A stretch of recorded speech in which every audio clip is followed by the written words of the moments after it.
In 2022, a Chinese electric car company did something no automaker had ever done. It spent $687 million of its own money to build 8 massive ships. Not to sell more cars, not to build a better battery, to move its own vehicles across the ocean without ever renting space from anyone else again.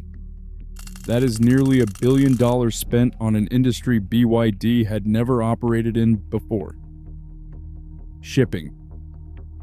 The most invisible, unglamorous business in the world, until suddenly it is not.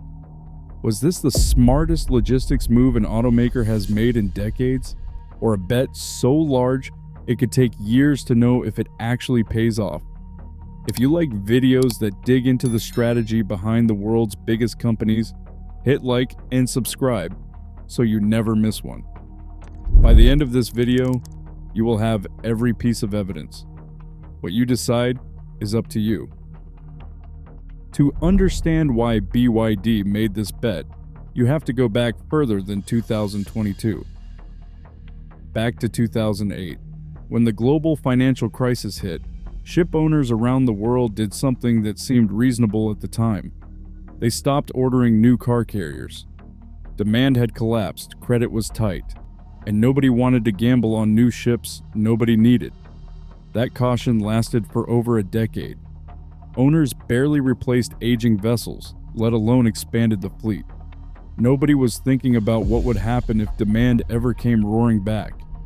Then it did. Chinese electric vehicles started flooding into markets across Europe, Southeast Asia, and Latin America, and the global fleet of car carriers was nowhere near large enough to move them. Ports that once handled a steady trickle of vehicle imports were suddenly overwhelmed. Supply had been frozen for 10 years. Demand had just gone vertical. That is the exact recipe for a price explosion, and that is exactly what happened. In late 2021, chartering a car carrier for a year cost around $40,000 a day. By 2022 and into 2023, that same charter was going for over $100,000 a day. Some deals closing above $110,000. That is not a gradual increase. That is a 150 to 200% jump in about 12 months. BYD felt this squeeze more than almost anyone. Its overseas shipments were about to surge, eventually climbing 124% year over year to more than 133,000 vehicles in just the first quarter of 2025 alone. Every one of those vehicles needed a ship, and every ship was getting more expensive by the month, controlled by carriers BYD did not own and could not influence. So the company faced a choice that every automaker technically faces, but almost none of them act on. Keep renting cargo space at prices climbing out of control, hoping the market cools down before it does permanent damage to the bottom line, or build a way around the entire problem permanently at a cost large enough to make most boardrooms hesitate. In 2022, BYD chose the second option, and no automaker in the history of the industry had ever tried to do it at this scale. In 2022, BYD announced the plan. $687 million, roughly 5 billion Chinese yuan, to build a fleet of 8 roll-on, roll-off car carriers entirely its own.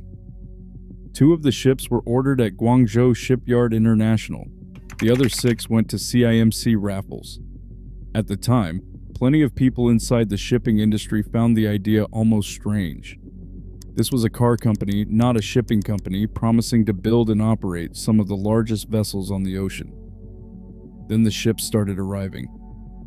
BYD Explorer No. 1 was delivered in January 2024, the first vessel in the fleet. BYD Changzhou followed in December of that year. In January 2025, BYD Hoegh arrived, the company's first fully owned pure car and truck carrier. And in April 2025, the flagship of the fleet, BYD Shenzhen, was delivered. By the middle of 2025, all 8 ships were in the water and operating, 8 ocean-going vessels, built and delivered in about 20 months. That timeline alone is worth sitting with. A Western automaker attempting the same thing would likely still be waiting on its first ship, tangled in permitting, financing, and a shipbuilding sector that simply does not move at this pace anymore. What made BYD's speed possible was not just money. It was geography and infrastructure. Chinese shipyards dominated global tonnage and new orders throughout the 2020s, and 6 of the 10 largest shipbuilders on Earth are based in China. BYD was building inside the one industrial ecosystem on the planet actually capable of moving this fast, at this scale, on this short a timeline. But speed cuts both ways. Every ship that entered the water was not just new capacity, it was new exposure. Each vessel represented tens of millions of dollars committed to a specific bet on a specific market for decades to come. The fleet grew from 1 ship to 3 to 8, and with every delivery, the bet BYD had made in 2022 got larger and harder to walk back. Whether that growing exposure was turning into a smarter position or a riskier one was still, at this point, impossible to say. The flagship of the fleet, BYD Shenzhen, is worth stopping on for a moment because the ship itself tells you how seriously BYD was taking this bet. It measures 219.9 meters long, spread across 16 decks, and it can carry up to 9,200 vehicles in a single voyage. That is enough cars to fill a mid-sized stadium parking lot, moving across an ocean at once. When it was delivered in April 2025, it surpassed Hoegh Autoliner's Aurora class, previously the largest car carrier in the world at 9,100 vehicles, to take the title outright. The engineering underneath that size is just as deliberate. The ship runs on an LNG dual-fuel propulsion system, paired with high-efficiency engines designed to cut fuel consumption on long ocean crossings. It includes a boil-off gas recondenser, a hybrid battery system, and shore power capability, letting it plug into clean electricity while docked instead of idling on diesel. None of this is decorative. It is built specifically to meet emission standards set by the International Maritime Organization and by European regulators. Standards that are only getting stricter over time, not looser. And that is the detail that matters most. This ship was not engineered for a 5-year plan, or even a 10-year one. It was engineered for a service life of roughly 25 years. Every choice, the fuel system, the hull coatings, the emissions technology, was made with decades of use in mind, not just the market conditions of the moment it was built. Which raises the real question underneath all the specifications on this remarkable ship. The engineering is not in doubt. This is, by every measure, one of the most advanced car carriers ever built. But no one, not BYD, not the shipping industry, not any analyst watching this space, can say with confidence what global EV demand, shipping routes, or trade policy will look like 25 years from now.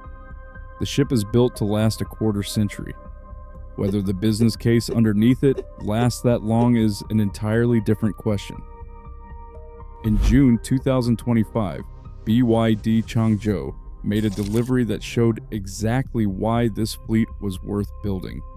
It docked at the port of Lázaro Cárdenas in Mexico, the company's first shipment made on a vessel it owned outright, carrying 3,503 vehicles. At the time, Chinese vehicles entering Mexico faced a 20% tariff, and officials were already discussing raising that number toward 50%. Lázaro Cárdenas itself had become Mexico's main gateway for Asian auto imports, handling 295,292 vehicles in 2025 alone, up 22.6% year over year. On January 1st, 2026, new Mexican tariffs on countries without a free trade agreement, China included, officially took effect. Because BYD controlled its own ship and its own schedule, it did not have to wait on a third-party carrier's timetable to beat that deadline. It simply sailed. But the same fleet that saved BYD money in Mexico cost it money in Brazil. Ahead of a July 2025 tariff hike on EV imports there, 3 BYD vessels, Explorer No. 1, Hoegh, and Shenzhen, arrived in Brazil fully loaded with vehicles between April and May 2025. All 3 left empty. That detail matters more than it sounds like. A ship sailing home with no cargo still burns nearly the same amount of fuel, still pays the same crew, the same port fees, the same insurance, as one sailing full. Traditional shipping companies spend their entire business model trying to avoid exactly that scenario, carefully mixing routes so a ship rarely travels empty in either direction. BYD chose speed over that efficiency, and the trade-off is now built into the math of owning this fleet. Millions saved by beating one tariff deadline in Mexico, offset by a cost most of the shipping industry spent a century learning how not to pay in Brazil. Traditional carriers build entire route networks just to keep this from happening, stitching together cargo in one direction and passengers or goods in the other. BYD, moving fast to hit a deadline, did not have that luxury. Ownership bought BYD control. It did not buy it efficiency, at least not yet. By the time BYD's fleet was fully operational, the market that had justified building it was already starting to shift. Charter rates, which had peaked above $110,000 a day back in 2023, had fallen toward an estimated $50,000 a day, or lower by 2025, and into 2026, roughly half of what they were at the top. The reason traces back to the same boom that made BYD's own fleet possible. 2022 and 2023 saw a wave of new car carrier orders across the entire industry, BYD's included, and now all of those ships are hitting the water at once. Analysts are openly discussing the possibility of fleet overcapacity by 2026.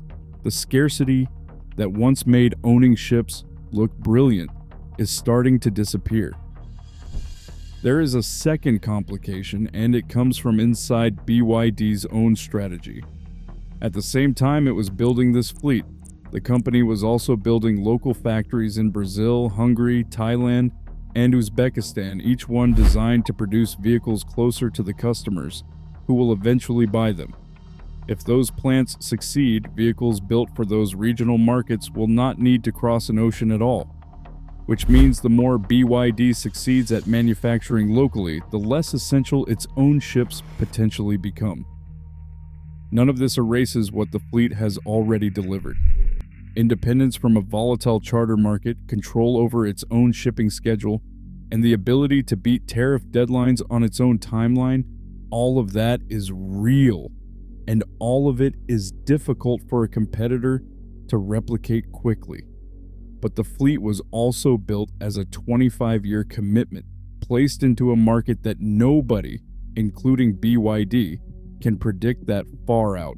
Rates could recover, overcapacity could ease, trade policy could shift again, the way it already has more than once. Or this could be the beginning of a fixed cost with a shrinking reason to exist. At this point in the story, both readings are still on the table, and the evidence genuinely supports either one. In the end, BYD spent nearly $1 billion solving a shipping problem, and may have quietly created a new one in its place. On one side, unmatched speed, real independence from a volatile market, and tariffs beaten by weeks instead of missed by months. On the other, a 25-year commitment sailing into a market that is already softening. So which is it? The smartest industrial move an automaker has made in decades? Or a BET that hasn't fully caught up with itself yet? If this kind of story is your thing, hit like, subscribe, and turn on notifications, because this is far from the last one.